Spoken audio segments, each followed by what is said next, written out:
जय श्री राम। मेरे मित्रों, देशवासियों, आज मैं यह वीडियो अपनी लीग से हट करके बना रहा हूँ। मैं केवल सांस्कृतिक और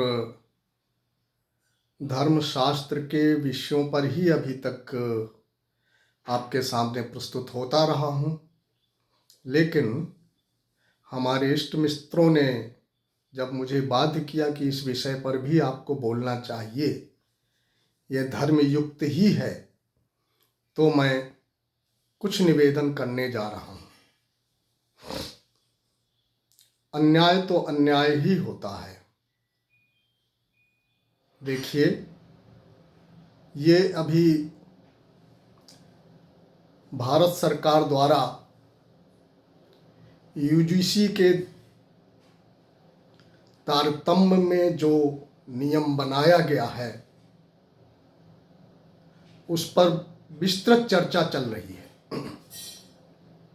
बहुत सी बातें लोग आपको बता रहे हैं। मैं उसमें केवल दो मुद्दे विशेष रूप से लेना चाहूँगा, विषय को ज़्यादा नहीं बढ़ाऊँगा। पहला मुद्दा ये है कि यूजीसी के द्वारा बताया गया कि इस नियम की आवश्यकता इसलिए पड़ी कि इस तरह के अपराध बढ़ रहे थे। मैं इस पर उनसे पूछना चाहूँगा, 2023-24 में लगभग 1500 यूनिवर्सिटियाँ हमारे देश में हैं और लगभग 40,000 कॉलेजेस हैं। यह सरकारी गणना ही बता रही है। उनमें कुल मिलाकर के लगभग 4,25,00,000 विद्यार्थी अध्ययनरत हैं डिग्री कॉलेज और यूनिवर्सिटीज़ में। अब अगर सामान्य सवर्ण वर्ग इन लोगों को लिया जाए तो विद्यार्थियों की संख्या आधी मान लें तो 2,20,22 लाख हो सकती है। अब इस समय जो इस तरह की घटनाओं की शिकायतें आई हैं, वह मात्र 338 हैं। यह सरकारी डेटा ही बता रहा है। केवल 2,22,00,000 विद्यार्थियों में शिकायतें कितनी? 378। यह 0.0006 समथिंग पड़ता है। अब ये हास्यास्पद है कि यूजीसी कह रहा है इस तरह की घटनाएं ऐसी बढ़ रही हैं कि हमको ये नियम बनाना पड़ रहा है ना? आप सब विचार करिए। और कठोर नियम बनाना पड़ रहा है। दूसरी बात, अगर नियम बनाइए तो एक नैसर्गिक न्याय होता है। शासन भी कहता है, हमारा संविधान भी कहता है कि भले ही 100 अपराधी छूट जाएं, लेकिन किसी एक न्याय युक्त व्यक्ति को दंड नहीं मिलना चाहिए।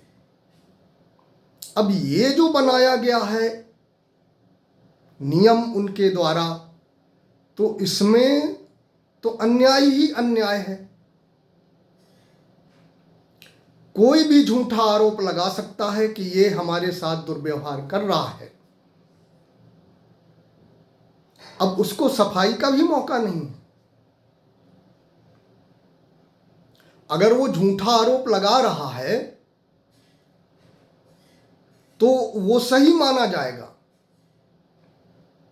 लेकिन जो बेचारा गलत फंस रहा है, जिसको उसके आरोप पर दंड दिया जाएगा, एक्शन लिया जाएगा, उसका कैरियर खराब किया जाएगा, ऐसे महत्वपूर्ण जीवन के जब वो कैरियर बनाने की स्थिति में है, मानसिक प्रताड़ना, सामाजिक प्रताड़ना उसको दी जाएगी, वो देश का भविष्य क्या होगा? तो एक संविधान की प्रतिष्ठा के लिए भी हमें ये ध्यान देना चाहिए कि किसी के साथ अन्याय ना हो। आप नियम लाएं, अनियमितताएं मिटें, स्वच्छ प्रशासन हो, दृढ़ कानून व्यवस्था हो, ये समाज की व्यवस्था के लिए आवश्यक है।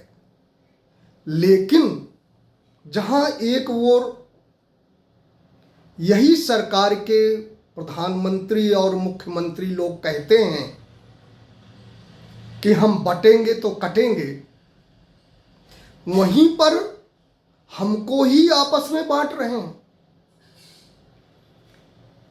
हम हिंदुओं को आपस में ही बांट रहे हैं। तो इस विषय पर यह प्रश्न, यह शंका, यह जिज्ञासा हमारे मन मस्तिष्क में जरूर आती है कि आखिर इस सरकार के अंदर ऐसे कौन से सलाहकार हैं जो ऐसे कुकृत्य करा करके देश में हिंदुत्व को, सामान्य जनों को, हमारे नागरिकों को आपस में ही लड़ा करके और देश में विघटनकारी तत्वों को बढ़ावा दे रहे हैं। इसलिए मैं निवेदन करूंगा कि सरकार चेत जाए, सब लोग इस पर दबाव डालें। मैं ब्राह्मण हूं, मैं इसलिए इसका विरोध नहीं कर रहा हूं, इसलिए इस पर वीडियो नहीं बना रहा हूं। मैं धर्मप्रिय भारत का नागरिक हूं और हिंदू सनातन संस्कृति कहती है कि अनीति होना और अनीति सहना दोनों अधर्म है। इसलिए हमें ऐसी सत्ता से तो यह विश्वास है कि सबके साथ न्याय करें। यतो धर्मस् ततो जयः। जहां धर्म होगा वहीं पर विजय होगी। अगर हम अनीति का, अधर्म का रास्ता चुन करके अपनी स्वयं की राजनैतिक उत्कंठाओं को प्राप्त करने का कुत्सित प्रयास करेंगे तो यह समाज को ले डूबेगा, हिंदुत्व को ले डूबेगा, सनातन संस्कृति को ले डूबेगा। और सनातन संस्कृति जिसकी आत्मा है, ऐसे हिंदुस्तान, ऐसे भारत देश को भी ले डूबेगा। जय श्री राम, जय हिंद।